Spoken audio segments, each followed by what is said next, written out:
Good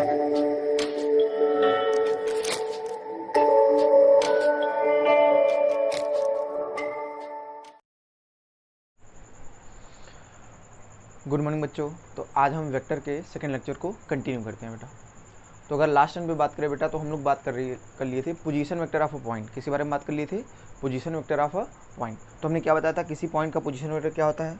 origin को उस point को मिलाने वाली लाइन के लॉन्ग होता है, और उसका डायरेक्शन कहाँ से कहाँ होता है बेटा? ओरिजिन से उस पॉइंट की ओर होता है। ओरिजिन से उस पॉइंट की ओर होता है। यहाँ तक बात सही है बेटा? ठीक। अब आगे हम बात करेंगे, आज के लेक्चर में हम पढ़ेंगे एडिशन ऑफ वेक्टर्स। क्या पढ़ेंगे बेटा? Addition of vectors. हम बात करेंगे बेटा एडिशन ऑफ वेक्टर्स की। अब समझते हैं क्या ये। तो वेक्टर्स को ऐड कैसे करते हैं ये समझते हैं। देखो, वेक्टर्स को हम बेसिकली नॉर्मली स्केलर्स की तरह ऐड नहीं कर सकते। जैसा हम स्केलर में एडिशन सब्ट्रैक्शन पढ़ा होगा, और मल्टीप्लिकेशन, बहुत सारे अलजेब्रिक ऑपरेशन पढ़े हैं। जैसे स्केलर के साथ आप डील करते हैं, अलजेब्रिक ऑपरेशन करते हैं, वैसे आप वेक्टर के साथ कर नहीं सकते। इनके अपने रूल्स होते हैं बेटा। तो सबसे पहले बात करते हैं, सबसे पहला जो रूल हम पढ़ेंगे वेक्टर को ऐड करने का, वो है लॉ ऑफ ट्रायंगल। सबसे पहला लॉ क्या है बेटा? Law of triangle. क्लियर है? तो पहला लॉ जो हम पढ़ेंगे वो है लॉ ऑफ ट्रायंगल। तो लॉ ऑफ ट्रायंगल है क्या, समझ लेते हैं इसको बेटा। लॉ ऑफ ट्रायंगल कहता है, मान लो हमारे पास एक ट्रायंगल है ABC। क्या है बेटा? ट्रायंगल ABC है। तो लॉ ऑफ ट्रायंगल ये कहता है कि अगर दो वेक्टर किसी ट्रायंगल की दो एडजेसेंट साइड्स द्वारा रिप्रेजेंट हो। कैसी साइड्स बेटा? एडजेसेंट, मतलब एक के जस्ट बाद। ठीक है। यदि दो वेक्टर्स किसी ट्रायंगल की दो एडजेसेंट साइड द्वारा रिप्रेजेंट हो, तो जो उनका रिजल्टेंट बोलो चाहे वेक्टर सम बोलो, उनका जो रिजल्टेंट होता है वो उनके थर्ड साइड से रिप्रेजेंट होता है। किससे रिप्रेजेंट होता है? थर्ड साइड से। फिर समझ लेते हैं लॉ क्या है बेटा। लॉ ऑफ ट्रायंगल क्या कहता है कि अगर दो वेक्टर्स किसी ट्रायंगल की दो एडजेसेंट साइड्स द्वारा रिप्रेजेंट हो, तो उनका जो रिजल्टेंट होता है वो किससे रिप्रेजेंट होता है? वो थर्ड साइड से रिप्रेजेंट होता है। किससे रिप्रेजेंट होता है? थर्ड साइड से रिप्रेजेंट होता है। यही हमारा क्या कहलाता है? Law of triangle. क्या है? Law of triangle. तो जैसे यहाँ पे देखिए, हमने कह दिया कि मान लीजिए दो वेक्टर हमारे ये है AB और BC है। क्या है बेटा? AB और BC। तो कैसे लिखोगे बेटा? आप ऐसे लिखेंगे, vector AB plus vector BC ये किसके बराबर होगा? वेक्टर AC की। ऐसे याद रखिए आप, AB प्लस BC बराबर AC। तो याद आप ऐसे रखिएगा, शुरुआत जहाँ से होती है अंत भी कुछ वैसे डिस्प्लेसमेंट वेक्टर की तरह। किसकी तरह बेटा? डिस्प्लेसमेंट वेक्टर की तरह। शुरुआत जहाँ से होती है अंत भी वहीं से होता है। आप ऐसे याद रखिएगा इसको। ठीक है। अब क्या जरूरी है कि इन दो में आप किसी कोई भी दो वेक्टर लेके आप लगा सकते हो। जैसे यहाँ पे आप चाहो तो ऐसे भी लगा सकते हो, BC और CA के बीच लगा सकते थे। तो आप इसको कैसे लिख सकते हो? BC plus BC plus CA बराबर क्या? BA। क्या आप इनके बीच भी लगा सकते थे? CA प्लस AB बराबर BC। आप किसी दो वेक्टर्स के बीच में लगा सकते हो। ठीक है ना? कैसे भी तरीके से। बस आपको याद क्या रखना हो बेटा? शुरुआत जहाँ से होती है अंत भी वहीं से होता है। शुरुआत जहाँ से होती है अंत भी वहीं से होता है। क्लियर है यहाँ तक बेटा? ठीक है। तो लॉ ऑफ ट्रायंगल क्लियर है? बात समझ में आ रही कि नहीं? वेक्टर्स को हम कैसे जोड़ते हैं।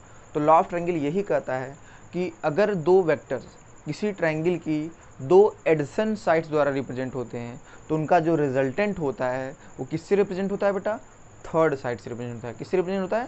थर्ड साइड से रिप्रेजेंट होता है। यही हमारा क्या है? Law of triangle. ठीक है। उसको अप्लाई कैसे करना है ये मैंने आपको बता दिया। आप चाहो ऐसे भी लिख सकते हो इसको, CA प्लस AB बराबर BC। क्या लिख सकते हैं इसको बेटा? कैसे भी लिख सकते हो, CA प्लस, देखिए CA प्लस AB। तो शुरुआत कहाँ से हुई है? C, खत्म कहाँ हुआ है? B से। CB के बराबर होगा, बराबर CB। CA प्लस AB बराबर CB। यहाँ तक सही है बेटा? एकदम। आगे बढ़े, नोट कर लीजिए इसको, इन सारी बातों को आप नोट कर लीजिए बेटा। ठीक है। तो चाहो तो स्टेटमेंट लिख लो बेटा, लॉ ऑफ ट्रायंगल का स्टेटमेंट लिखिए, उसके बाद इसको नोट करिए बेटा। स्टेटमेंट लिख लो बेटा, if two vectors are represented by two adjacent sides of a triangle, if two vectors are represented by two adjacent sides of a triangle, then their resultant is represented by the third side. Then their resultant is represented by the third side. Clear, यही आपका statement है law का, और ये सारी बातें screen को pause करके आप नोट कर लीजिए। ठीक है, आगे बढ़ते हैं हम इसको। ठीक, हटाते हैं इसको। तो अगली बात पे हम आते हैं। तो बात सब शुरुआत, इसको आप लॉ ऑफ ट्रायंगल अप्लाई करते वक्त ये ध्यान रखना होगा बेटा, शुरुआत जहाँ से होती है अंत से, अंत भी वहीं से होता है। तो आप सीधे अपना डिस्प्लेसमेंट वेक्टर लिख सकते हैं। अब बात है कि अगर सर दो वेक्टर को जोड़ना है तो लॉ ऑफ ट्रायंगल इस्तेमाल कर लेंगे। मान लीजिए दो से ज़्यादा वेक्टर्स हैं तो उनको कैसे जोड़ें, तो उसके लिए हम इस्तेमाल करते हैं लॉ ऑफ पॉलीगन। किसका इस्तेमाल करते हैं बेटा, लॉ ऑफ पॉलीगन। तो basically law of polygon is nothing but extended version of law of triangle. Law of triangle का थोड़ा बढ़ा हुआ, जैसे लॉ ऑफ ट्रायंगल क्या होता है, दो ही वेक्टर के एडिशन को देता है बेटा, दो ही वेक्टर को ऐड कर पाता है। तो अगर दो से ज़्यादा वेक्टर्स को ऐड करना है तो हम लोग किसका इस्तेमाल करते हैं, लॉ ऑफ पॉलीगन का यूज़ करते हैं। क्लियर, तो समझते हैं दूसरा ये लॉ ऑफ पॉलीगन है क्या है बेटा। बड़े सिंपल सिंपल से लॉ है, इनको आप बस समझ लीजिए। लॉ ऑफ पॉलीगन, तो लॉ ऑफ पॉलीगन क्या कहता है बेटा, सिंपल एक कोई पॉलीगन हम बना लेते हैं सिंपल सा, जैसे एक सिंपल सा कोई पॉलीगन, जैसे मान लीजिए हेक्सागन ही हमने बना लिया सिंपल सा।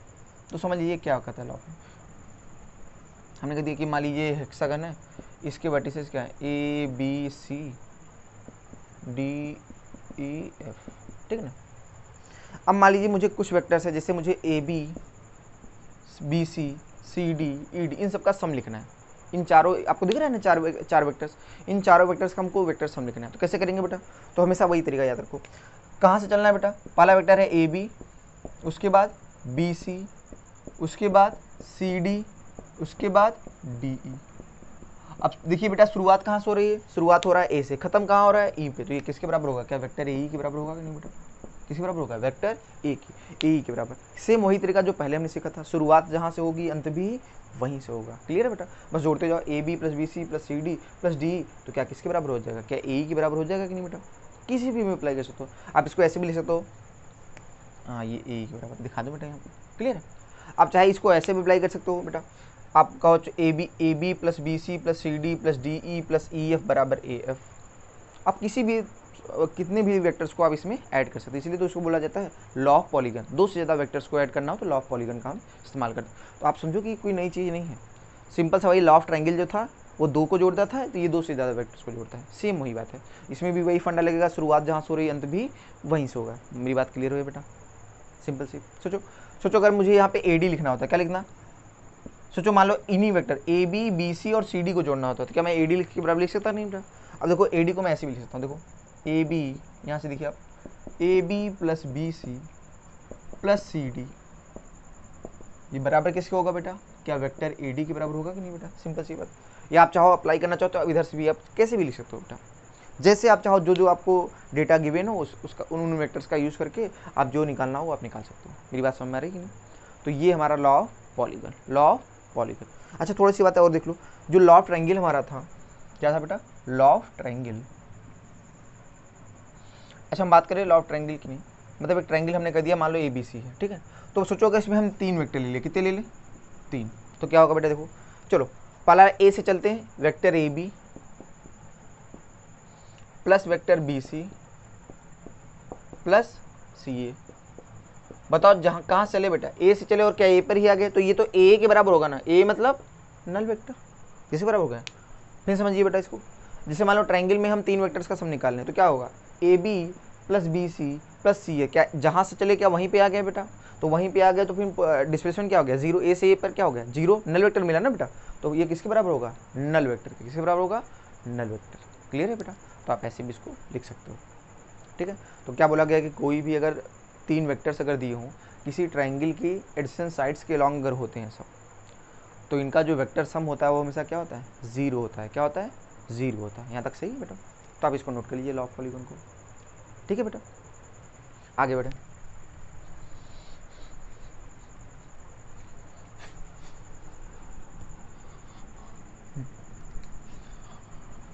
अब इन पर बेस थोड़ा एक क्वेश्चन कर लेते हैं बेटा, ठीक है ना, एक क्वेश्चन कर लेते हैं, आपको थोड़ा समझा देते हैं, तो यहाँ से थोड़ी बातें और क्लियर होती हैं। क्वेश्चन क्या है, क्वेश्चन में कह रहा है कि आपके पास मान लीजिए एक रेगुलर हेक्सागन है। क्या है बेटा, ये हमारे पास क्या है बेटा, एक रेगुलर हेक्सागन।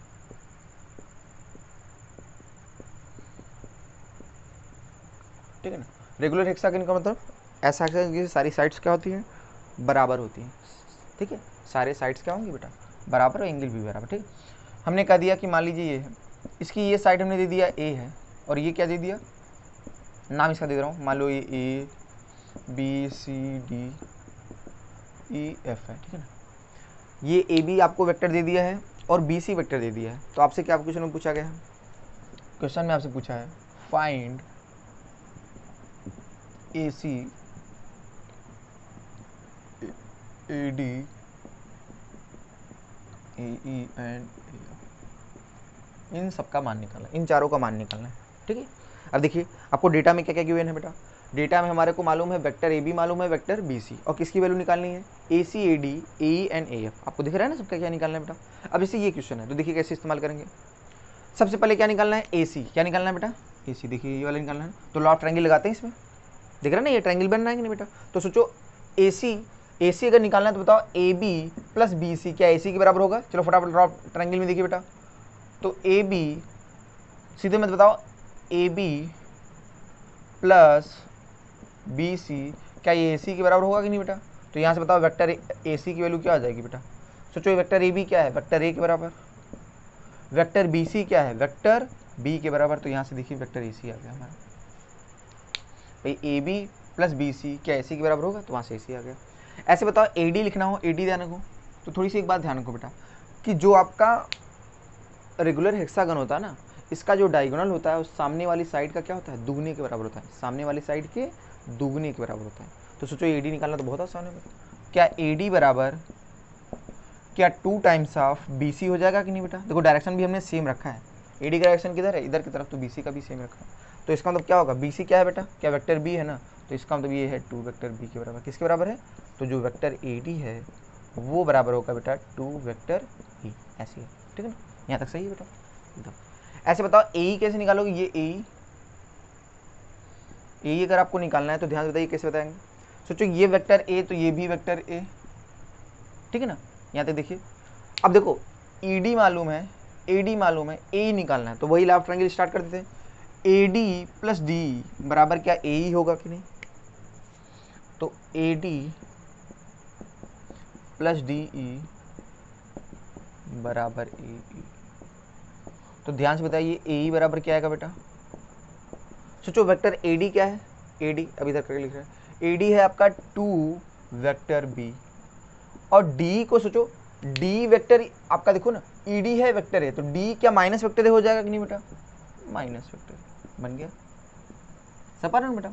अगर आप उल्टा करके वेक्टर लिख रहे हैं तो डायरेक्शन बदल जाएगा, तो क्या आ जाता है, माइनस हो जाता है, क्या आ जाता है, माइनस। अब देखिए बेटा ए बराबर क्या होगा, ए डी है 2 वेक्टर बी और प्लस डी, बताओ ई डी है वेक्टर है, तो डी क्या माइनस वेक्टर हो जाएगा, तो ये क्या हो जाएगा, माइनस वेक्टर है, तो आपका आंसर आ गया यहाँ से। अब उसके बाद क्या है, ए एफ आपसे पूछा है, क्या पूछा है, इसकी वैल्यू। अब देखो ये कैसे निकालोगे, अब ध्यान से बताओ इस ट्रायंगल में अगर फोकस करिए, ए ई एफ इस ट्रायंगल में दिख रहा है आपको सबको बेटा। तो बताओ ए एफ को लिखना तो कैसे लिखेंगे, सोचो ए एफ को लिखे कैसे लिखने हो, तो कहोगे सर ए ई प्लस ई एफ बराबर क्या ए एफ की नहीं, देख लीजिए बेटा। तो कहोगे सर ए ई प्लस ई एफ भी बराबर क्या ए एफ होगा कि नहीं बेटा, सही है देखा। अब बताओ ये बी सी और ई एफ ये बराबर बराबर होगा कि नहीं बेटा, कैसे, क्योंकि दोनों की लेंथ भी बराबर है और डायरेक्शन भी सेम रखा है नहीं, तो इसका मतलब ये दोनों इक्वल वेक्टर हुए कि नहीं बेटा, तो जो इसका मान वही इसका मान। तो अब देखिए बेटा बताओ ए की वैल्यू क्या है, अभी हमने निकाला है ए की value 2 vector B minus vector A plus E F बताओ क्या है, ये तो वेक्टर बी है, दिखते रहिए बेटा आराम से। तो कितना आ गया इसका मान, तो इसकी वैल्यू आ गई बेटा 3 वेक्टर बी माइनस वेक्टर, ये किसकी वैल्यू आ गई बेटा, ए एफ की। यहाँ तक सही बेटा सबको, देखो आसानी से हो गया फटाक से, सबको हो गया बेटा, ये समझ में आया। तो आराम से स्क्रीन पॉज करके इसको नोट कर लीजिए। तो हमने एक क्वेश्चन आपको करके बता दिया, देखो कैसे कैसे यूज़ करके आपको जो नोन वेक्टर है उनका यूज़ करके आप अननोन्स को निकालते हैं। जो क्लियर है यहाँ तक बेटा। तो ये रहा थोड़ा सा एक एप्लीकेशन, एक क्वेश्चन मैंने आपको बता दिया इसका, ठीक है। तो एक आइडिया आपको लग गया है, ठीक है ना। तो इसका मतलब लॉ ऑफ हम लोग को ट्रायंगल क्लियर है बेटा, ठीक है। तो आप इसको नोट कर लीजिए आराम से स्क्रीन पॉज करके, आगे बढ़े बेटा, ठीक है। रफ करिए इसको।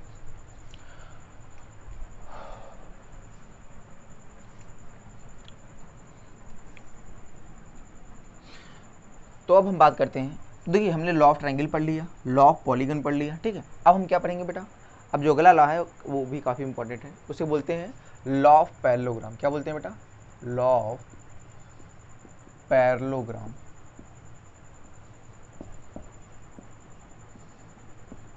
ठीक है ना, लॉ ऑफ पैरेललोग्राम। ठीक है, तो लॉ ऑफ पैरेललोग्राम है क्या, समझते हैं बेटा। तो लॉ ऑफ पैरेललोग्राम पहले इसको समझ लेते हैं, फिनिश स्टेटमेंट हम लोग लिखते हैं।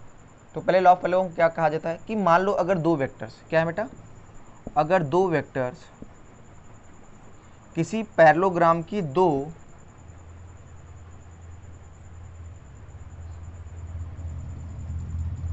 ये वेक्टर ए और ये वेक्टर, क्या बोला गया बेटा, स्टेटमेंट क्या बोला है कि अगर दो वेक्टर किसी पैरेललोग्राम की दो एडजेसेंट साइड द्वारा रिप्रेजेंट हो, कैसी साइड से बेटा, एडजेसेंट साइड द्वारा रिप्रेजेंट हो, तो इनका जो रिजल्टेंट होता है वो किसके द्वारा रिप्रेजेंट होता है, उनके कॉमन पॉइंट से होकर जाने वाले डायगोनल द्वारा रिप्रेजेंट होता है। कैसे, अगर दो वेक्टर्स किसी पैरेललोग्राम की दो एडजेसेंट साइड्स द्वारा रिप्रेजेंट हो, दो एडजेसेंट साइड्स द्वारा रिप्रेजेंट हो, तो इनका जो रिजल्टेंट मतलब वेक्टर सम, इनका जो रिजल्टेंट होता है, इनका जो कॉमन पॉइंट होता है उससे होकर जाने वाले डायगोनल द्वारा रिप्रेजेंट होता है। ये इनका रिजल्टेंट है, ये क्या है इनका रिजल्टेंट।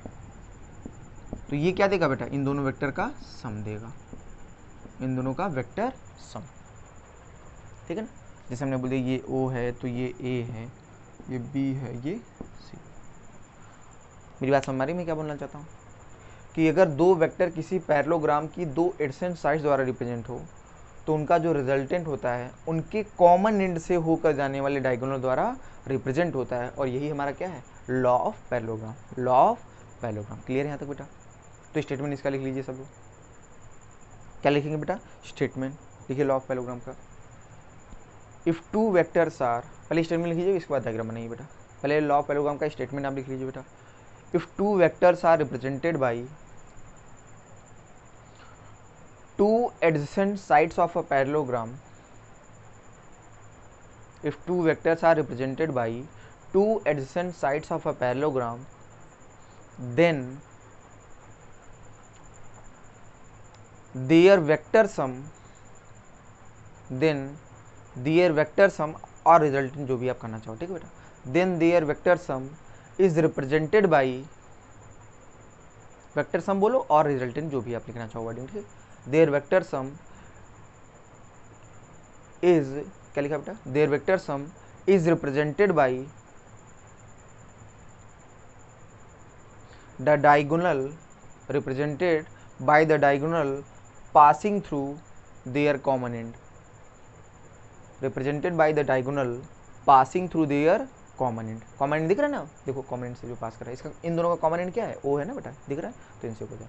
तो यहाँ पे जो ओ बी वेक्टर है ये क्या है बेटा, इन दोनों वेक्टर्स का वेक्टर सम। बात है सर ये हम कैसे मान लें कि सही है, इसको थोड़ा क्लेरिफाई करिए। तो आप सिंपल से भी देख सकते हो, सोचो ओ ए क्या है, वेक्टर है, और सोचो ये वेक्टर भी, तो ये भी वेक्टर भी, क्यों, क्योंकि हमने पढ़ा है पैरेललोग्राम के आमने सामने की जो साइड्स होती हैं वो बराबर होती है, तो इसका मतलब ये लेंथ और ये लेंथ बराबर होगी। अगर मैं डायरेक्शन को भी सेम रखूँ तो सोचो ये वेक्टर भी, तो क्या ये भी वेक्टर भी होगा कि नहीं बेटा, देखिए फटाक से, अगर ये वेक्टर बी तो ये भी वेक्टर बी, तो देखो vector A plus vector B, क्या ये बराबर होगा ओ बी के, तो ओ बी का मान क्या vector A plus vector B के बराबर नहीं होगा। इसका मतलब ओ बी क्या दे रहा है, इन दोनों वेक्टर्स का सम दे रहा है। तो देखो वेरीफाई हो रहा है लॉ ऑफ ट्रायंगल, यहाँ तक बात क्लियर है।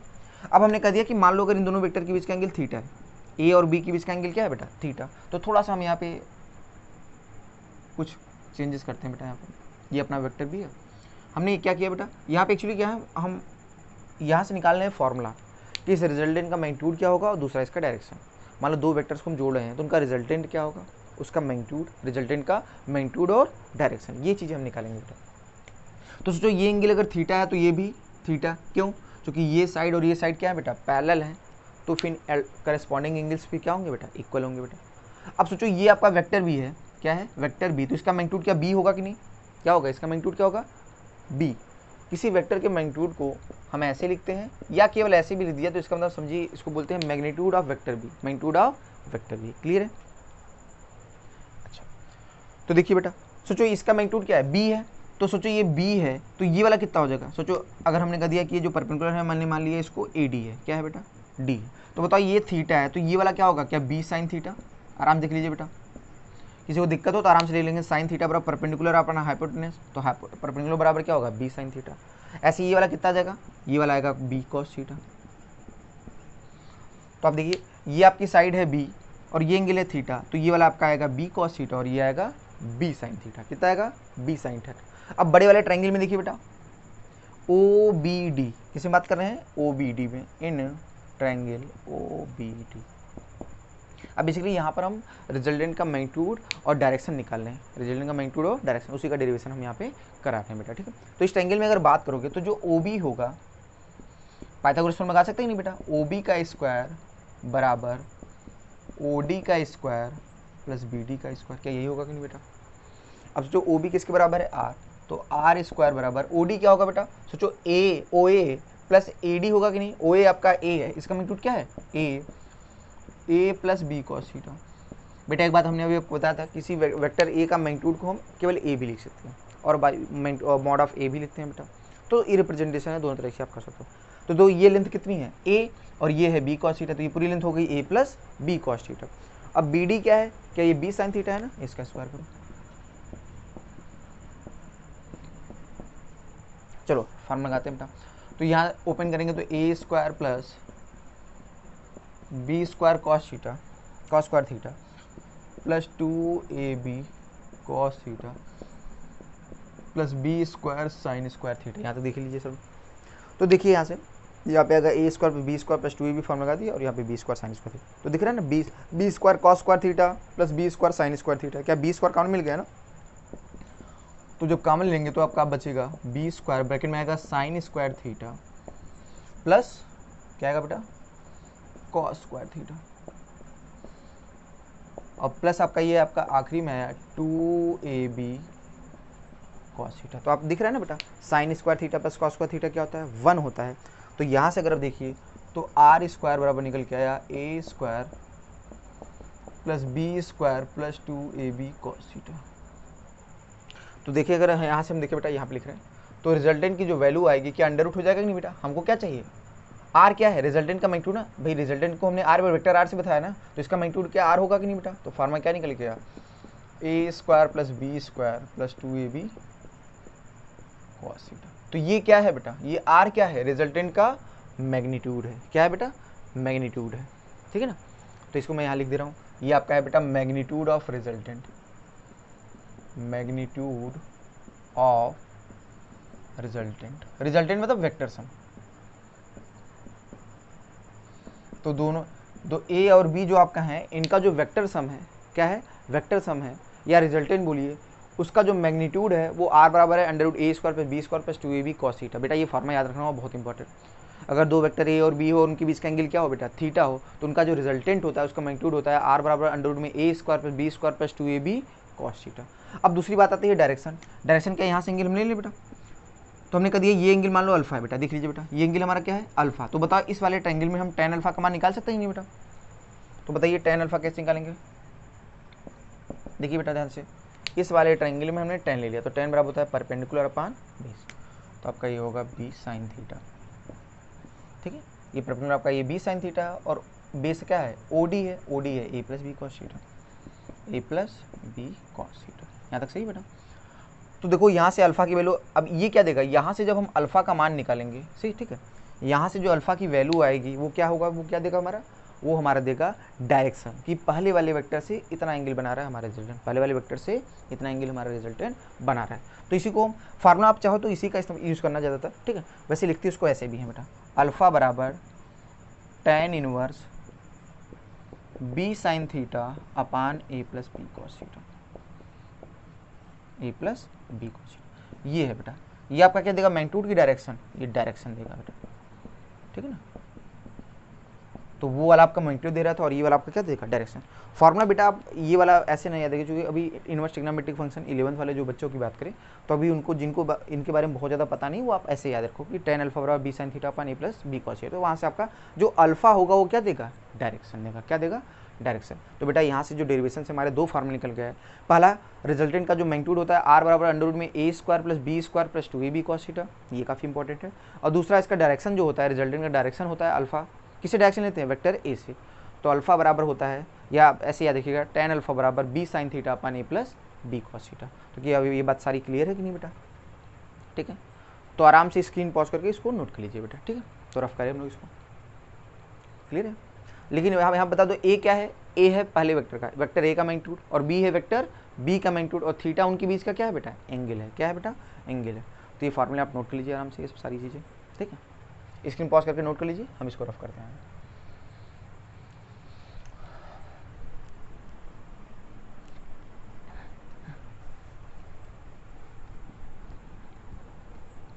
सही बेटा, अच्छा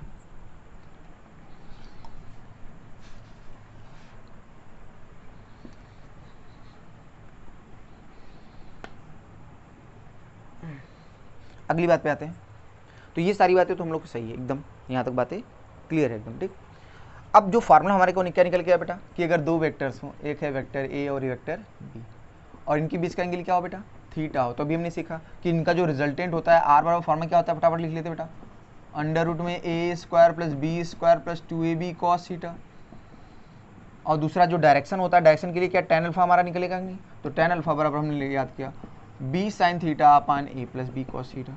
क्या हमारे सामने ये दो फार्मूले थे कि नहीं बेटा, पहला वाला देगा रिजल्टेंट का मैग्नीट्यूड, दूसरा देगा डायरेक्शन, डायरेक्शन कौन देगा, अल्फा। यहाँ तक बात क्लियर है। तो ये हमारे सामने रिलेशन है। आप देख लीजिए, वेक्टर पहले वेक्टर का मैग्नीट्यूड है वो ए है, दूसरे का मैग्नीट्यूड क्या है, बी है, और थीटा इनके बीच का एंगल है, इनके बीच का क्या है बेटा, एंगल है, ठीक है। अब जैसे इस पर बेस्ड कभी एक सिंपल सा क्वेश्चन मैं ले रहा हूँ, देखो आपसे जनरली क्या पूछता है, इसमें केसेस थोड़ा बता देते हैं फटाफट, यहाँ तक सही है बेटा। इन पे केसेस बता देते हैं। सबसे पहला केस क्या होगा बेटा, इफ मान लो दोनों वेक्टर्स क्या है बेटा, पैरेलल हो, if vector A parallel to vector B, तो पैरेलल होंगे तो थीटा मान क्या होगा, इनके बीच का एंगल क्या होगा, जीरो होगा कि नहीं बेटा, क्या होगा, जीरो होगा कि नहीं भाई। दो वेक्टर्स अगर पैरेलल होंगे तो उनके बीच का एंगल क्या होगा, zero, vector A vector B, ठीक है ना। तो इनके बीच का एंगल क्या हो गया, जीरो। तो बताओ थीटा का वैल्यू जीरो का, तो रिजल्टेंट का मान क्या होगा, देखो बेटा, अंडर रूट में A square plus B square, A square plus B square plus 2ab, और कॉस जीरो का मान क्या होता है बेटा, कॉस जीरो की वैल्यू 1 होती है कि नहीं बेटा। तो यहाँ से देखो ये ए प्लस बी का होल स्क्वायर आ गया ना, तो यहाँ से आ गया ए प्लस बी का होल स्क्वायर, क्या इसका रूट आया कि नहीं, तो रिजल्टेंट का मान किसके बराबर आ गया, दिख रहा है बेटा सबको। तो ये रहा रिजल्टेंट का मैग्नीट्यूड। तो बताओ क्या ये रिजल्टेंट की मैक्सिमम वैल्यू है कि नहीं बेटा, ध्यान से देखो, ये रिजल्टेंट की क्या है बेटा, मैक्सिमम वैल्यू, ठीक है। केस नंबर 2 देख लेते बेटा, यहीं पे, यहाँ बगल में देखते रहे, ठीक बेटा, इसके नीचे। तो केस नंबर 2 की अगर हम बात करें, अगर बताओ वेक्टर ए वेक्टर बी की क्या हो बेटा, परपेंडिकुलर हो, दैट इज थीटा का मान क्या हो बेटा, 90 डिग्री। अगर थीटा 90 होगा तो बताओ रिजल्टेंट की वैल्यू क्या होगी, आर बराबर अंडर रूट में A square plus B square plus 2ab, क्या कॉस 90 आएगा कि नहीं बेटा, क्या आएगा, कॉस 90। और कॉस 90 की वैल्यू क्या होती है बेटा, कॉस 90 की वैल्यू होती है जीरो, क्या होती है, जीरो। तो रिजल्टेंट की वैल्यू आएगी under root A square plus B square. तो क्या समझ में आया बेटा, कि अगर दो वेक्टर्स एक दूसरे के परपेंडिकुलर होंगे तो उनका रिजल्टेंट होगा under root A square plus B square, A square plus B square, ठीक है ना बेटा। अच्छा, तो ये केस नंबर 3 की अगर बात कर लें हम लोग, केस नंबर 3 की बात कर लें, अगर आपके जो वेक्टर्स हों वो anti parallel, vector A is anti parallel to vector B, कैसा हो बेटा, anti parallel to vector B, that is super ना, इसका समझ गया कि इनके बीच का एंगल क्या होगा बेटा, 180। इसका मतलब क्या होगा, अगर एंटी पैरेलल होंगे तो इनके बीच का एंगल्स क्या होगा, 180 डिग्री होगा। मतलब एक है आगे की तरफ तो दूसरा पीछे की तरफ होगा, क्लियर है बेटा। थीटा की वैल्यू क्या होगी, 180, एंटी पैरेलल बोल रहा हूँ, किसकी बात कर रहा हूँ, एंटी पैरेलल, ठीक है ना। तो ध्यान से बताओ, थीटा की वैल्यू 180 आ गई, तो बताओ ये रिजल्टेंट की वैल्यू क्या होगी, आर बराबर अंडर रूट में A square plus B square plus 2ab cos 180, cos 180 की वैल्यू क्या होगी, -1। तो क्या होगा बेटा, ये क्या -2ab के बराबर होगा कि नहीं। तो यहाँ से जो रिजल्टेंट की वैल्यू आएगी, क्या बताओ, अंदर जो दिख रहा है A square plus B square minus 2ab, क्या ये ए माइनस बी का होल स्क्वायर है कि नहीं। तो ए माइनस बी का होल स्क्वायर का जो स्क्वायर रूट लेंगे तो क्या mod of A minus B आएगा कि नहीं बेटा। मॉड इसलिए आ रहा है बेटा क्योंकि मैंने बताया था अंडर रूट एक्स स्क्वायर की वैल्यू क्या होती है, हमेशा मॉड एक्स होती है, क्या होती है, मॉड एक्स। चूंकि यहाँ पर मॉड में क्यों नहीं है बेटा, चूंकि यहाँ पर भी मॉड ही में आया, लेकिन ए और बी कैसे थे, मैग्नीट्यूड ए तो प्लस में थे, तो दो प्लस के क्वांटिटीज़ को अगर ऐड करेंगे तो प्लस में ही आंसर आएगा ना, इसलिए मॉड यहाँ पे किस साइन से खुल गया बेटा, प्लस साइन से खुल गया। लेकिन वहाँ पे बताओ डिफरेंस है दो चीज़ों का, अब इसमें कोई भी ज़्यादा हो सकता है कोई भी कम हो सकता है, इसलिए चूंकि रिजल्टेंट कभी निगेटिव हो नहीं सकता, किसी भी वेक्टर का ध्यान रखना, मैग्नीट्यूड कभी भी निगेटिव नहीं हो सकता, वो हमेशा क्या होता है, या तो वो जीरो होगा या जीरो से बड़ा, वो कभी निगेटिव नहीं हो सकता, इसलिए यहाँ पे हमने मॉड लगा दिया सेफ्टी के लिए। अब पता चला इसमें ए बड़ा हो या बी, ए में बी में से कोई भी बड़ा हो सकता है ना, तो फिर इसकी वैल्यू अगर हमने मॉड नहीं लगाएंगे तो नेगेटिव भी आ सकता है ना, तो इसलिए ध्यान रखना चूंकि रिजल्टेंट कभी नेगेटिव नहीं होता तो मॉड में ही लिखा है यहाँ पे लिखेंगे, चूंकि डिफरेंस है ना दो चीज़ों का डिफरेंस प्लस भी हो सकता है और माइनस भी हो सकता है। तो आप बेसिक से देखिए सारी बातें हो गई। तो इसका मतलब यहाँ से क्या समझ में आया, जो रिजल्टेंट की सबसे मैक्सिमम वैल्यू आ रही है वो कहाँ हो रही है बेटा, जब पैरेलल हो रहे हैं। ये कहाँ क्या कौन सी है, रिजल्टेंट की मैक्सिमम वैल्यू, और ये कौन सी वैल्यू है बेटा, मिनिमम वैल्यू, बाकी सब बीच वाली है। तो ध्यान रखना अगर दो वेक्टर्स हमारे को दिए हों तो उनका जो रिजल्टेंट होता है उसकी मैक्सिमम वैल्यू क्या होती है, ए प्लस बी, और मिनिमम वैल्यू क्या होती है, ए माइनस बी के, mod of A minus B के। सही है बेटा, ये सारी बातें नोट कर लो। वो बस सिंपल सा मैंने थीटा की कंडीशन लगा दी, ये थोड़े स्पेशल केस हैं, पैरेलल, एंटी पैरेलल और 90 पर। तो ये 3 केस थे, तो तीनों को हमने यहाँ पे करके दिखा दिया। यहाँ तक सही है बेटा, नोट कर लीजिए इसको। ठीक, आगे बढ़े। अगर नोट करने को कह दूँ तो आराम से स्क्रीन पॉज करके नोट करना ही होता है। ठीक है बेटा, तो आगे बढ़े हम लोग। तो ये तो केसेस हमने समझ लिए बेटा कि भाई पैरेलल होंगे तो क्या होगा, रिजल्टेंट एंटी पैरेलल होंगे। तो इसका मतलब यहाँ से क्या समझ में आ रहा है बेटा कि अगर दो वेक्टर्स हैं तो उनके रिजल्टेंट की सबसे मैक्सिमम वैल्यू क्या होगी, ए प्लस बी, और मिनिमम वैल्यू क्या होगी, mod of A minus B. इसका मतलब जो रिजल्टेंट होगा इनके बीच में ही लाई करेगा, इनके बीच में ही लाई करेगा। तो यहाँ से एक बात जरूर नोट कर लीजिए कि अगर दो वेक्टर्स हो उनका रिजल्टेंट जो होता है वो हमेशा आर मिनिमम से क्या आर मैक्सिमम के बीच में लाई करेगा कि नहीं बेटा, क्या बराबर भी हो सकता है कि नहीं बेटा। तो अभी हमने देखा कि दो वेक्टर्स का जो मिनिमम होता है वो क्या होता है बेटा, क्या ए माइनस बी के बराबर होता है, रिजल्टिंग की मिनिमम वैल्यू क्या ए माइनस बी के बराबर होगा, और मैक्सिमम वैल्यू ए प्लस बी के बराबर होता है। तो ध्यान रखना बेटा कि दो वेक्टर्स का रिजल्टेंट हमेशा मिनिमम और मैक्सिमम के बीच में लाई करता है, ए माइनस बी से ए प्लस बी। अब इससे रिलेटेड क्वेश्चन कैसे आपसे पूछते हैं बेटा, मैं थोड़ा सा बता दूँ, काफ़ी अच्छा है इसका एप्लीकेशन, यूज़ करा लेते हैं। क्वेश्चन में आपको बोलते हैं कि 3 वेक्टर दे देंगे, क्या देंगे, तीन आपके वेक्टर्स हैं जिनके मैग्नीट्यूड आपको दे देंगे। तो पूछेंगे क्या इनका रिजल्टेंट जीरो हो सकता है कि नहीं बेटा, क्या इन तीनों को हम ऐसे जोड़े कि इनका रिजल्टेंट जीरो हो सकता है कि नहीं। जैसे क्वेश्चन में आपसे कहेंगे, आपसे क्या बोल देंगे, जैसे कह देंगे कि हमने आपको मान लो 3 वेक्टर्स दे दिया, कितने वेक्टर्स दे दिए, 3 वेक्टर्स दे दिए जिनके मैग्नीट्यूड हमने बोल दिया कि हमने कह दिया कि मान लो 3 वेक्टर्स है, एक का मैग्नीट्यूड है 2, दूसरे का है 4, तीसरे का है 5। मान लो हमारे पास 3 वेक्टर्स हैं जिनके मैग्नीट्यूड क्या है, समझो मैं जो बात समझाना चाहता हूँ बेटा।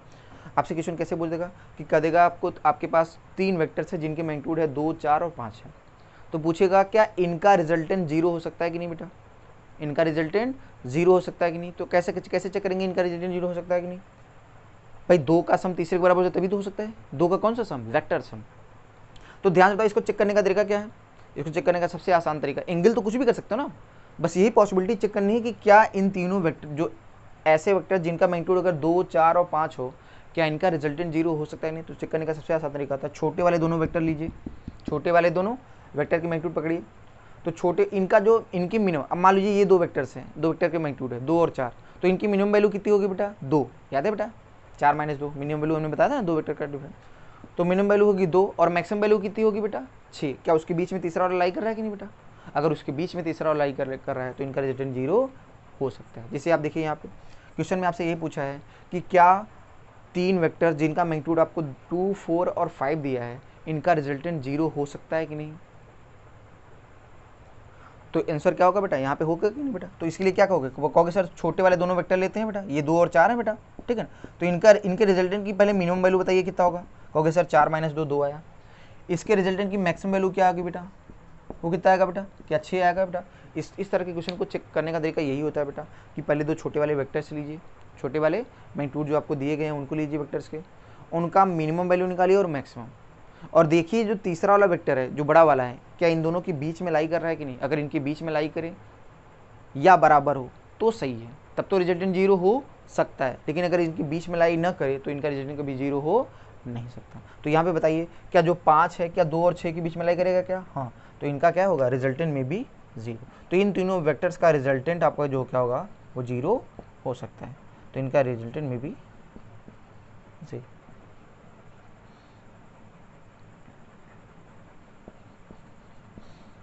ठीक है, तो इनका रिजल्टेंट जीरो हो सकता है। आपसे बस ये पूछा क्या इनका रिजल्टेंट जीरो हो सकता है कि नहीं बेटा, ठीक है ना। तो इस तरह से अच्छा एक और कर लेते हैं, चेक कर लेते हैं आपसे।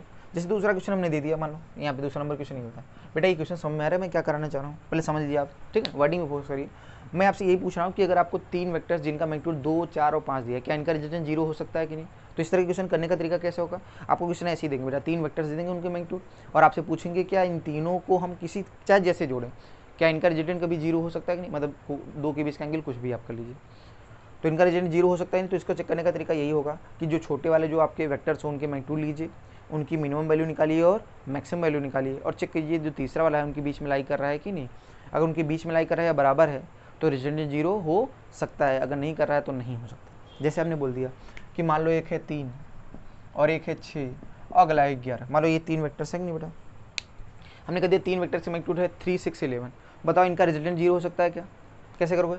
छोटे वाले दोनों ले लो, उसकी क्या निकालो, मिनिमम वैल्यू। कितना आ गया बेटा? मिनिमम वैल्यू आ गई 6 में से 3 गया कितनी? मैक्सिमम वैल्यू कितना आएगा बेटा? क्या 9 आएगा कि नहीं बेटा? तो बताओ ये तीसरा जो वेक्टर है, तीसरा जो मैग्नीट्यूड है, क्या 3 और 9 के बीच में लाई कर रहा है क्या? नहीं लाई कर रहा है, तो रिजल्टेंट नॉट भी जीरो। तो रिजल्टेंट कभी जीरो नहीं हो सकता, रिजल्टेंट नॉट भी जीरो। ये कन्फर्म है कि ये जीरो नहीं हो सकता। ठीक है बेटा, एकदम। अच्छा ऐसे बड़ी क्यों लिखा मे बी जीरो? क्योंकि ये तो एंगल का खेल है ना बेटा, हमने बस बताया कि यहाँ पर जीरो हो सकता है। ठीक है, वो किसी न किसी पर्टिकुलर हर एंगल पे जीरो होगा ऐसा जरूरी नहीं, वो किसी पर्टिकुलर एक एंगल पे होगा। क्लियर है? वहाँ तो कुछ भी एंगल तुम कर लो दो वेक्टर्स के बीच का, वो कभी भी जीरो नहीं हो नहीं सकता। क्लियर है बेटा? तो इस तरीके से हम इसको चेक करते हैं। यहाँ तक बात सही है?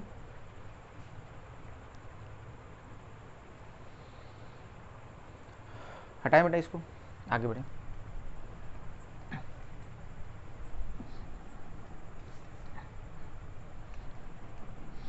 चलो, तो ये सारी बातें थोड़ी थोड़ी हम लोग को एकदम क्लियरली बन जाए। ठीक है, चलो यहाँ तक देखिए।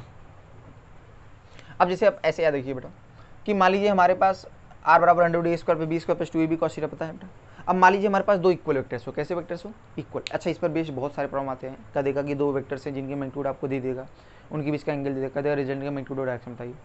या हो सकता है मैग्नीट्यूड दे दे, दो वेक्टर दे दे, डायरेक्शन थीटा पूछ रहे, उनके बीच का एंगल पूछ रहे।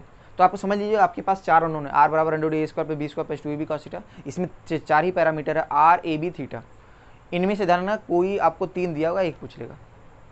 क्योंकि हमारे पास देखो, अगर इससे देखो इक्वेशन दो ही आ रहे हैं, एक है r बराबर अंडर रूट a स्क्वायर पे b square plus 2ab cos theta, दूसरा tan अल्फा बराबर b sin थीटा पर v प्लस थीटा। तो यहाँ पे हमारे पास इक्वेशन दो ही है, तो अननोन दो ही निकाल सकते हैं। अननोन टोटल कितने देखो, एक अल्फा है और चार ठो ऊपर है, a b r और थीटा चार ऊपर और एक अल्फा 5, तो 5 है। तो उसमें से ध्यान रखना दो इक्वेशन है तो दो ही अननोन निकाल सकते हैं।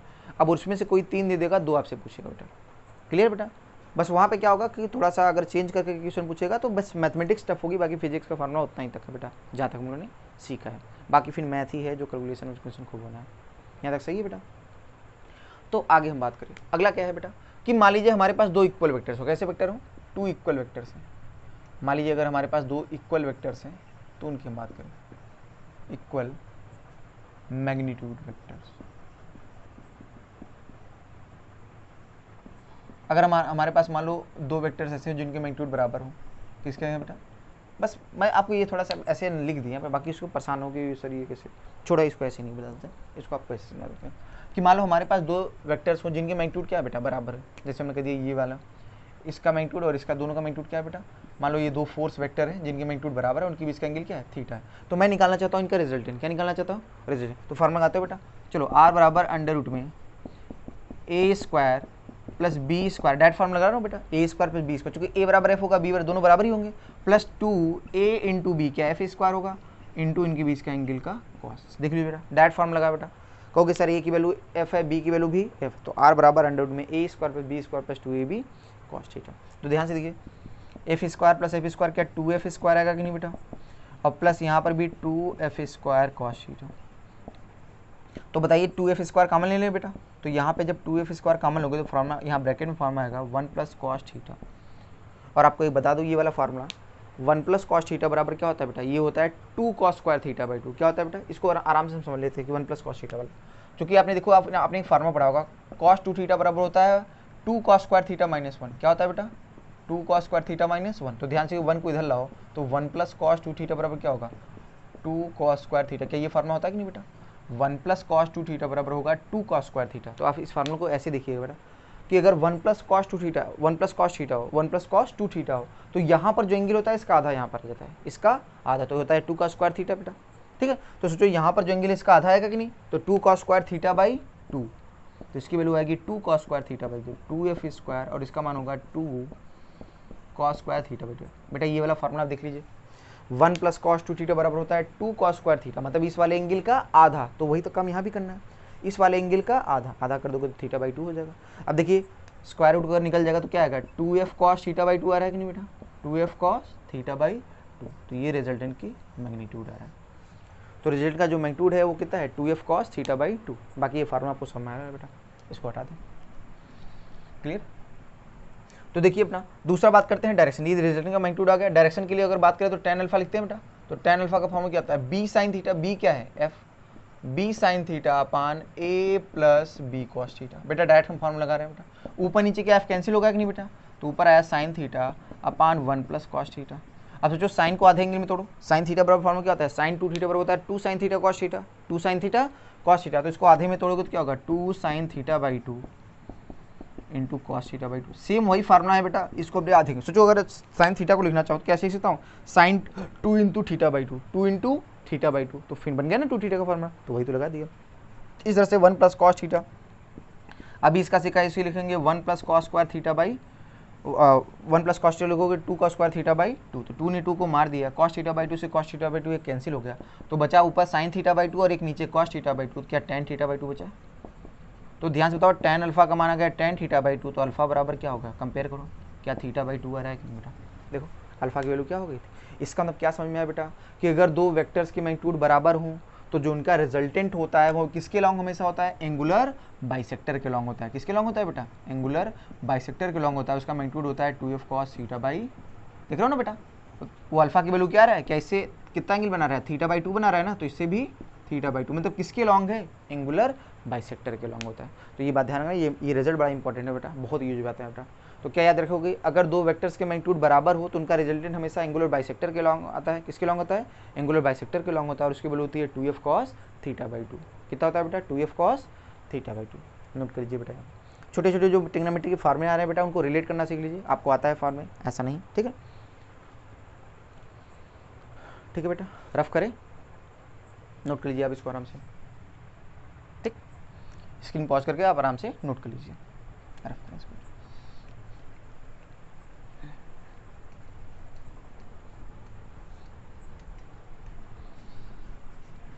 तो ये सारी बातें हम लोगों ने सीख ली बेटा। तो हमने क्या दो वेक्टर्स का क्या क्या समझ लिया बेटा, कि वेक्टर्स को कैसे ऐड किया जाता है ये हमने सीख लिया, ठीक है, क्लियर है। तो आगे बढ़े बेटा, ठीक। ऐसी बात एक सिंपल समझ लो, जैसे हमने कह दिया ये पैरेललोग्राम है, ऐसे हमने कह दिया ये पैरेललोग्राम है, तो जिसका ये वेक्टर ए है और ये वेक्टर बी में, तो इसका जो ये डायगोनल होता है बेटा, कितने डायगोनल, एक की दो डायगोनल होते हैं यहाँ पे। तो ये वाला जो डायगोनल होता है क्या दो वेक्टर का सम देता है कि नहीं बेटा, vector A plus vector B देता है, अभी हमने देखा इसको। तो ये वाला डायगोनल क्या देता है बेटा, तो ये वाला जो डायगोनल होता है बेटा, ध्यान रखना, जो ये वाला डायगोनल होता है ये आपका देता है दोनों वेक्टर का डिफरेंस। कैसे, हम निकाल लो फटाक से, आप चाहो तो निकाल लो फटाक से इसको। ये बोल दिया ए बी सी डी, तो खुद ही देखो बेटा, अगर ये ए मालूम है और ये आपको बी, ये बी तो ये भी बी ही हो जाएगा ना बेटा, ये बी तो ये भी बी ही हो जाएगा बेटा। तो तुम खुद ही देख लो यहाँ से, अगर मुझे वेक्टर ए सी लिखना होगा तो क्या होगा, क्या ए प्लस बी आएगा कि नहीं बेटा। और लेकिन अगर यहीं पे मुझे क्या लिखना हो, डी बी लिखना हो दूसरा डायगोनल, तो डी बी बराबर क्या होगा, डी ए वो तो माइनस वेक्टर बी है, प्लस ए बी वो तो वेक्टर ए है। तो ध्यान से बताओ क्या आया, क्या vector A minus vector B. इसका मतलब क्या समझ में आया बेटा, कि जो हमारा पैरेललोग्राम होता है उसका अगर एक डायगोनल दोनों वेक्टर का सम देता है तो दूसरा वाला दोनों वेक्टर का क्या देता है, डिफरेंस। बेटा ध्यान रखना, डिफरेंस कुछ और नहीं होता है बेटा। Vector A minus vector B का मतलब क्या होता है, वेक्टर में माइनस वेक्टर बी जोड़ लो, वेक्टर ए में माइनस वेक्टर बी समझ पा रहे हो ना बेटा। जो वेक्टर बी मान लो ये की तरफ है तो माइनस वेक्टर बी क्या होगा, पीछे की तरफ, तो इस वाले वेक्टर को पहले वाले वेक्टर में जोड़ दो। तो डिफरेंस कुछ और नहीं बेटा, एडिशन का ही एक प्रोसेस है बस। समझ पा रहे हो, जो कहते हैं vector A minus vector B का मतलब होता है वेक्टर ए में माइनस वेक्टर बी जोड़ दीजिए। क्लियर है, यहाँ तक सही है बेटा। तो इस तरह से करते हैं, ठीक है। अभी इसके बारे में बहुत ज़्यादा डिटेल में चर्चा नहीं करते हैं, ठीक है। अभी इससे ज़्यादा जो, चूँकि यहाँ तक बस समझ लो इसका एक डायगोनल क्या देता है, वेक्टर का सम देता है, एक डिफरेंस। चूँकि आगे चल के हम लोग मैथ में तो काफ़ी डिटेल में इसको पढ़ते हैं, टॉपिक ही पूरा वेक्टर है, ठीक है। अच्छे से आप में फिजिक्स में अभी इतना तक में काफ़ी हो जाएगा, ठीक है। तो इसको रफ करें बेटा आराम से। तो दो वेक्टर का हमने रिजल्टेंट सीख लिया बेटा, किसके बराबर होता है, ठीक है। अब अगली बात समझते हैं बेटा।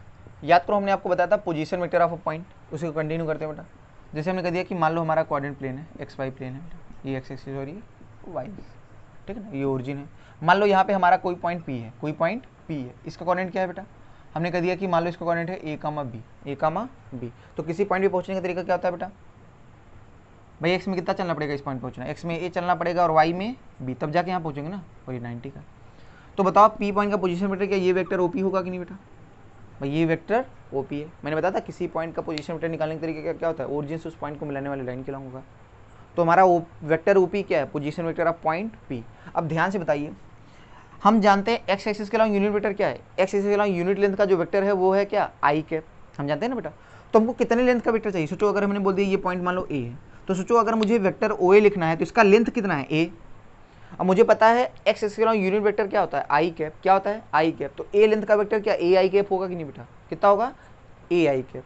ये वही वाली बात है जैसे हम लोग कह दिया एक्स एक्सिस के अलावा यूनिट वेक्टर आई कैप होता है। तो अगर एक्स एक्सिस के अलावा 2 यूनिट का वेक्टर चाहिए तो फिर हम ऐसा वेक्टर चाहते हैं जिसका मैग्नीट्यूड क्या हो 2, तो कहोगे सर 2 आई कैप, सर 4 चाहते हैं तो 4 आई कैप, 5 चाहते हैं तो 5 आई कैप। तो बताओ ए लेंथ का अगर वेक्टर चाहते हो तो कितना हो जाएगा ए आई कैप, कितना हो जाएगा ए आई कैप। तो ये वेक्टर ओ ए का मान आ जाएगा ए आई कैप। यहाँ तक बात समझ में आ रहा है ना, ए आई कैप हो गया। इस तरह से बताओ वाई के लॉन्ग जो यूनिट वेक्टर होता है क्या होता है, वाई के लॉन्ग जो हमारा यूनिट वेक्टर होता है वो जे कैप होता है, कितना होता है बेटा जे कैप। अब ध्यान से बताओ इसके लॉन्ग कितने लेंथ का वेक्टर चाहिए, बी लेंथ का, तो क्या बी जे कैप आएगा ये वेक्टर, मेरी बात समझ पा रहा हो बेटा, बी जे कैप कैसा है। अब बताओ क्या लॉ ऑफ ट्रायंगल हमको आता है कि नहीं, क्या अप्लाई करके ओपी निकाल सकते हैं नहीं बेटा, चलो ओपी लिखते हैं बेटा। तो वेक्टर ओपी बराबर क्या होगा, देखिए बेटा क्या लिखोगे, O A plus A P, O A plus A P बराबर क्या होगा ओपी। तो ओ ए वेक्टर क्या होगा ए आई कैप और ए पी वेक्टर क्या होगा बेटा बी जे कैप। तो ये किसके बराबर होगा वेक्टर, तो वेक्टर ओपी बराबर होगा ए आई कैप प्लस पी जे। ध्यान से देखिए क्या हो रहा है, क्या किसी भी पॉइंट का पोजीशन वेक्टर निकालने का तरीका क्या है, सोचो एक्स कोऑर्डिनेट में किससे मल्टीप्लाई कर दो आई कैप से, वाई कोऑर्डिनेट में जे कैप से मल्टीप्लाई करो। सोचो अगर जे जेड कोऑर्डिनेट होता तो क्या के कैप आ जाता कि नहीं बेटा, क्या आ जाता के कैप। तो आप सिंपल से यहाँ से एक बात ध्यान रखिए कि किसी भी पॉइंट का पोजीशन वेक्टर लिखना हो तो लिखने का तरीका होता है एक्स कोऑर्डिनेट में आई कैप से मल्टीप्लाई कर दीजिए, वाई कोऑर्डिनेट में जे कैप से और जेड कोऑर्डिनेट में के कैप से मल्टीप्लाई करके जोड़ दीजिए, तो उस पॉइंट का क्या आ जाएगा बेटा पोजीशन वेक्टर आ जाएगा, क्या आ जाएगा पोजीशन वेक्टर। बताओ इसका मैग्नीट्यूड क्या होगा, इसका मैग्नीट्यूड क्या ओपी लेंथ के बराबर होगा। सोचो ये ए है और ये बी, तो क्या ये under root A square plus B square होगा, पाइथागोरस थ्योरम यार क्या लगाएंगे बेटा पाइथागोरस थ्योरम। तो वहाँ से ये हाइपोटेनस है कि नहीं। तो सोचो इस ओपी वेक्टर का जो मैग्नीट्यूड होगा, भाई हमको पोजीशन वेक्टर पता चलेगा, पोजीशन वेक्टर पता चलेगा तो इसके पास मैग्नीट्यूड भी होता है और डायरेक्शन। तो मैग्नीट्यूड हम निकालेंगे तो मैग्नीट्यूड किसके बराबर होगा, देखो क्या वो under root A square plus B square के बराबर होगा कि नहीं बेटा। तो याद रखना बेटा किसी भी वेक्टर का मैग्नीट्यूड लिखने का तरीका होता है अंडर रूट में आई के कोएफिशिएंट का होल स्क्वायर प्लस जे के कोएफिशिएंट। सोचो के होता तो उसका भी स्क्वायर का सम कर लेते, उसके भी स्क्वायर का सम कर लेते। दूसरा था डायरेक्शन, डायरेक्शन कहाँ से देखेंगे यहाँ से। तो ये बताओ हमने कह दिया एंगल अल्फा है, तो बताओ डायरेक्शन कहाँ से का, तो tan अल्फा बराबर ये कितना है बेटा, ये लेंथ देखो, ये तो वेक्टर है ना पूरा, बीजे का क्या है पूरा वेक्टर है। तो अगर ये इस लेंथ की बात करें तो बी है और इसलिए इसकी लेंथ क्या है ए है, तो क्या बी बाई ए होगा tan अल्फा का मान। तो यहाँ से ये हमारा मैग्नीट्यूड देगा और ये क्या देगा बेटा डायरेक्शन। क्लियर, यहाँ तक होगा, ये रहा मैग्नीट्यूड और डायरेक्शन, सही है।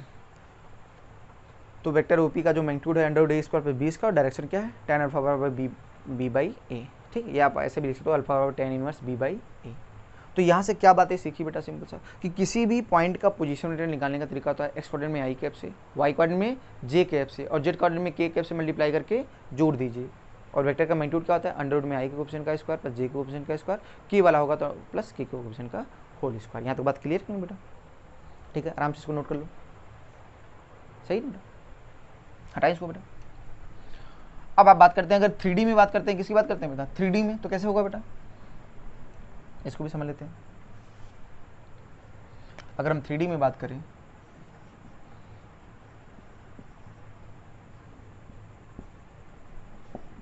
हमने कह दिया ये मान लो कोई पॉइंट P है और इसको कोऑर्डिनेट है बेटा A, B, C, तो इसका पोजीशन वेक्टर क्या ये वेक्टर OP होगा कि नहीं बेटा, दिख रहा है ना सबको बेटा वेक्टर OP।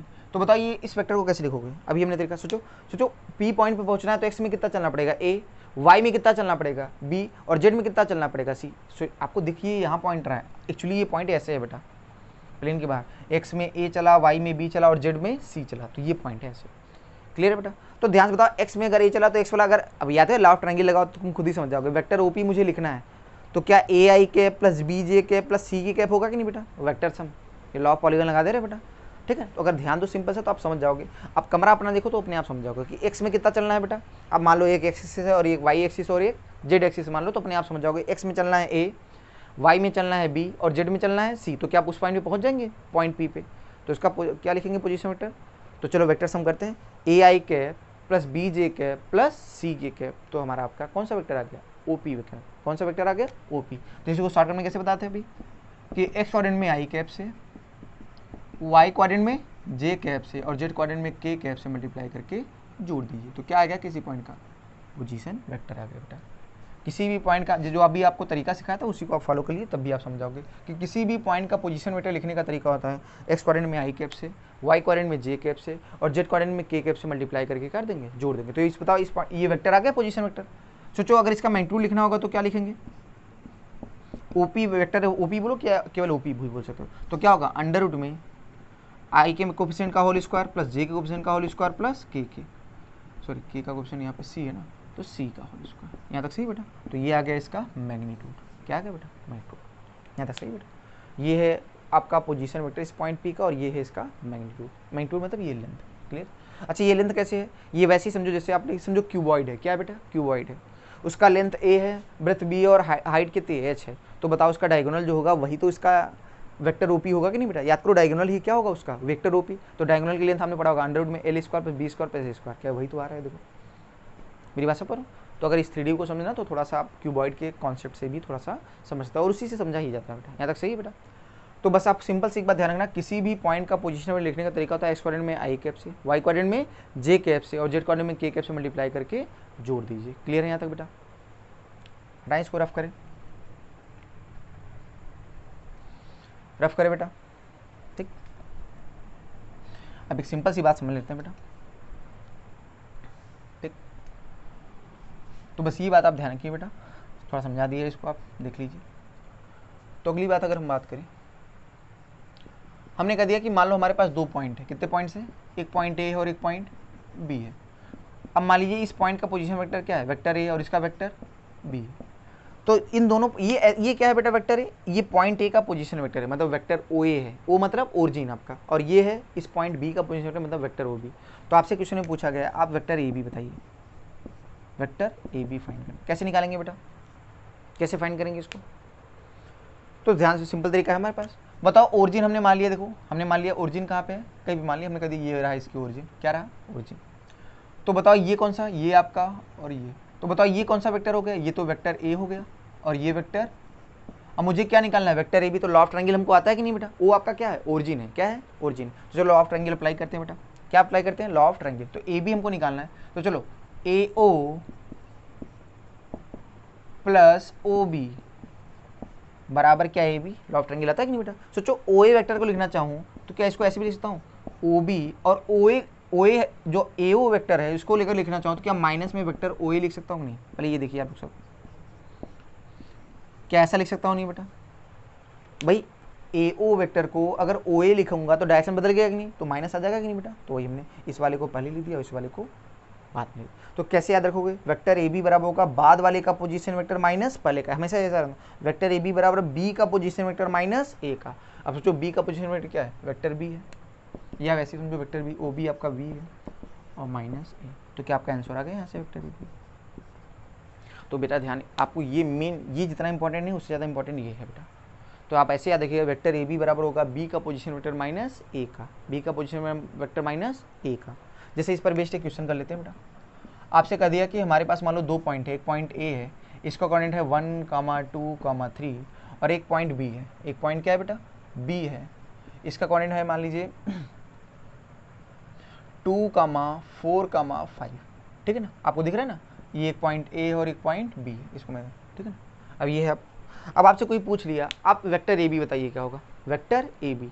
तो बताओ इस पॉइंट का पोजीशन वेक्टर मालूम है, इसका भी कोऑर्डिनेट मालूम है, मतलब पोजीशन वेक्टर ना, क्योंकि अभी हमने क्या बताया अभी कि अगर किसी पॉइंट का कोऑर्डिनेट मालूम है तो एक्स कोऑर्डिनेट में आई कैप से, वाई कोऑर्डिनेट में जे कैप से और जेड कोऑर्डिनेट में के कैप से मल्टीप्लाई करके जोड़ दो तो क्या आ जाएगा, पॉइंट का पोजीशन वेक्टर आ जाएगा। क्या आएगा, पॉइंट का पोजीशन वेक्टर। क्लियर है बेटा। तो ध्यान से बताइए, यहाँ से अगर मुझे वेक्टर ए बी लिखना होगा तो क्या लिखोगे, वेक्टर ए बी बराबर होगा ओ बी माइनस ओ ए, याद है बाद वाले का पोजीशन वेक्टर, बाद वाले का पोजीशन वेक्टर माइनस पहले का पोजीशन। तो बताओ बी का पोजीशन वेक्टर कैसे लिखो बेटा, तो बी का पोजीशन वेक्टर क्या होगा, एक्स कोऑर्डिनेट में आई कैप से, वाई कोऑर्डिनेट में जे कैप से और जेड कोऑर्डिनेट में के कैप से मल्टीप्लाई करके जोड़ दीजिए, माइनस ये तो किसका आ गया, बी का पोजीशन माइनस ए का क्या होगा, इसमें भी वही एक्स कोऑर्डिनेट में आई कैप से, वाई कोऑर्डिनेट में बेटा जे कैप से, और जेड कोऑर्डिनेट में के कैप से मल्टीप्लाई करके जोड़ दीजिए। अब चलो इससे इसको घटा दो, तो 2 आई कैप में से आई कैप गया तो बचा आई कैप, 4 में से 2 गया क्या 2 जे कैप, और प्लस क्या 2 के कैप आएगा बेटा।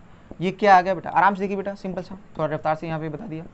बस ध्यान रखना किसी भी पॉइंट का पोजीशन वेक्टर लिखने का तरीका होता है, एक्स कोऑर्डिनेट में आई कैप से मल्टीप्लाई कर दो, वाई कोऑर्डिनेट में जे कैप से, और जेड कोऑर्डिनेट में के कैप से, सबको जोड़ दो बेटा, ठीक है ना। ऐसे ही बेटा हमने ए का भी पूछ लिया, दोनों को घटा दिया तो सिंपल सा आ गया हमारा क्या, वेक्टर भी। अब आपसे इसके बाद क्या पूछ लेता है, इसका मैग्नीट्यूड बताओ, तो बताओ मैग्नीट्यूड का भी फॉर्मूला पढ़ा है ना, किसी भी वेक्टर का मैग्नीट्यूड लिखने का तरीका हमने क्या पढ़ा है, अंडर रूट में आई के कोफिशिएंट का होल स्क्वायर प्लस जे के कोफिशिएंट का होल स्क्वायर प्लस के कोफिशिएंट का। तो बताओ कितना आएगा बेटा, 1 का स्क्वायर 1, 2 का स्क्वायर 4 और 4, 4 4 8 और 1 9, 9 का स्क्वायर रूट क्या होता है 3, तो इस वेक्टर का मैग्नीट्यूड क्या हो गया 3 हो गया। क्लियर है बेटा। तो अगर हम बोले तो आज की क्लास हम लोग यहीं तक करते हैं बेटा, ठीक है। इसके आगे हम लोग कल कंटिन्यू करेंगे बेटा, ठीक है। तो अगला लेक्चर आपको अगले मतलब कल के नहीं परसों मिलेगा, ठीक है, एक एक दिन के गैप के बाद आपको मिलेगा, ठीक है। तो वेक्टर का जो अगला लेक्चर होगा वो कल नहीं हम लोग परसों अपलोड करेंगे बेटा। तो आज की क्लास यहीं पर ओवर करते हैं बेटा, ठीक है। बाय बेटा।